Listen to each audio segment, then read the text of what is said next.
Thank you for coming. On November 23rd, 2011, the Kamloops RCMP entered into an investigation regarding the suspicious disappearance of a 39-year-old Kamloops resident.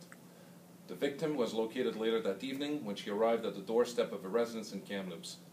The RCMP confirms that the victim was kidnapped. In the morning of November 24th, 2011, the Kamloops RCMP arrested and charged Jack Froese with the following offenses in relation to this incident: uttering threats contrary to Section 264 of the Criminal Code, assault with a weapon, aggravated assault with a weapon, sexual assault with threats to use a weapon, kidnapping, theft of vehicle. From the moment we received the complaint on November 23, 2011, members of the Kamloops RCMP actively searched for the victim and suspect. Police dogs, helicopter, and all available resources were brought in to ensure the safe return of the victim.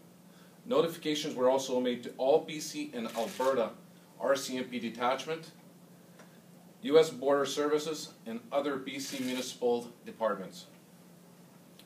From the onset, this investigation was handled by our Serious Crimes Unit. As a high-risk sex offender living in our community, Mr. Froese, amongst others, was immediately considered as a person of interest by the police.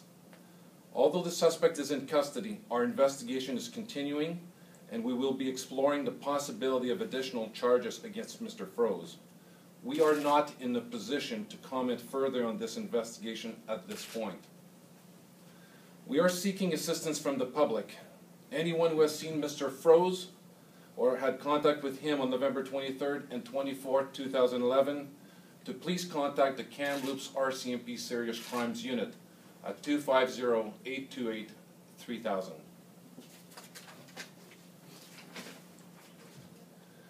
The events of November 23rd were very traumatic for the victim and her family. While this investigation has generated a significant amount of attention, some people, including the media, have made attempts to contact the victim and her family. On behalf of the victim and her family, we are asking everyone to show some respect and compassion during this time and to please not contact any of them. The presence of Mr. Froese in our community was of great concern to the RCMP.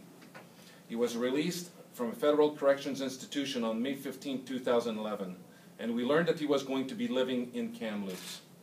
Under the provisions of the Privacy Act of Canada, the RCMP proactively notified the public the same day that Mr. Froese was moving to Kamloops and that he was a high-risk sex offender. We further notified the community of the conditions Mr. Froese needed to abide by. I will provide you with a copy of those conditions.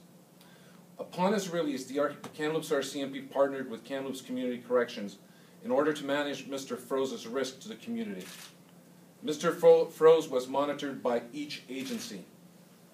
Mr. Froese lived in Kamloops for approximately 147 days from the day of his release in May of 2011.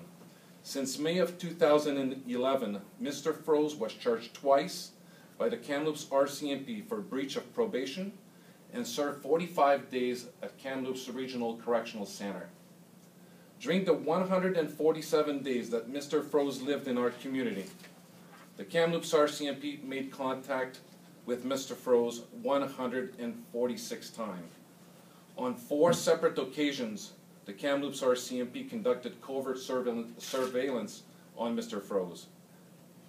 The events of November 23rd are horrific.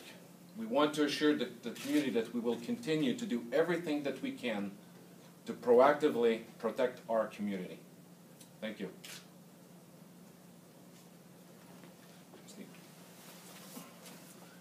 These are the packages that I prepared for you. Are the details of the surveillance and the